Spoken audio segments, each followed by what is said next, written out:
এটা আমরা ঈশ্বরের মহৎ সেবা করছি আমরা। আর শ্রবণ এবং কীর্তন, নবমীরা ভক্তির প্রথমে হচ্ছে শ্রবণ, শ্রবণ কীর্তন স্মরণ বন্ধন অর্চন পাদ সম্বাহন শাস্ত্র সত্য আত্মনিবেদন এক অঙ্গ সাজে কেহ সাজে বহু অঙ্গ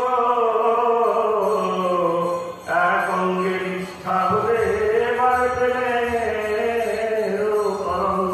কৃষ্ণদাস কবিরাজ গোস্বামী প্রভু চৈতন্য চরিতামৃতে লিখেছেন।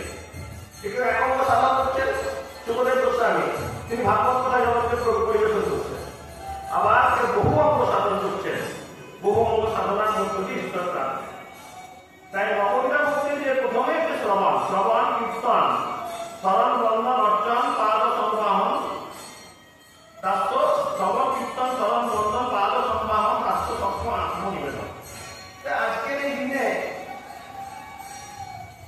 আমার মনে হয় রাধার মধ্যে পড়লেন, আমার বড় বাবাজি মহারাজ বললেন যে দেবী ঋষি এবং পিতৃঋণ আমাদের পরিশোধ করতে হবে। এটাই মানব জীবনের লক্ষ্য। শুধুমাত্র এই মানুষের জন্ম হলো, বারে বারে আসি দুঃখ রাশি রাশি ভ্রমিক আপন জমি সুখের বাসনা করবার কঠিন তজি অন্য জল কালি কালি বল মানব জন্ম যদি কমলাকান্ত গাইলেন। শুধুমাত্র আসা যাওয়া, পুনরপি জননম পুনরপি মরণম পুনরপি জননী জঠরম শয়নম, এটা আমাদের জীবন চক্রে চলছে, জন্ম মৃত্যু জন্ম মৃত্যু। তাই আমাদের বলেন যে আমরা ঋণী হয়ে আছি। কার কাছে ঋণী হয়ে আছি? না দেবী দেবতাদের কাছে আমরা ঋণী। তাই তাদের সব করতে বর্ণনা করতে হয়। সূর্যদেব আমাদের যে আলো দিচ্ছে, একদিন সূর্য না উঠলে আমাদের প্রাণ চলে যাওয়ার উপক্রম হবে। এরকম দেবতাদের কাছে আমরা ঋণী হয়ে আছি। আমরা যাকে জল পান করছি, কোথা থেকে জানলাম যে মাটির নিচে জল পাই?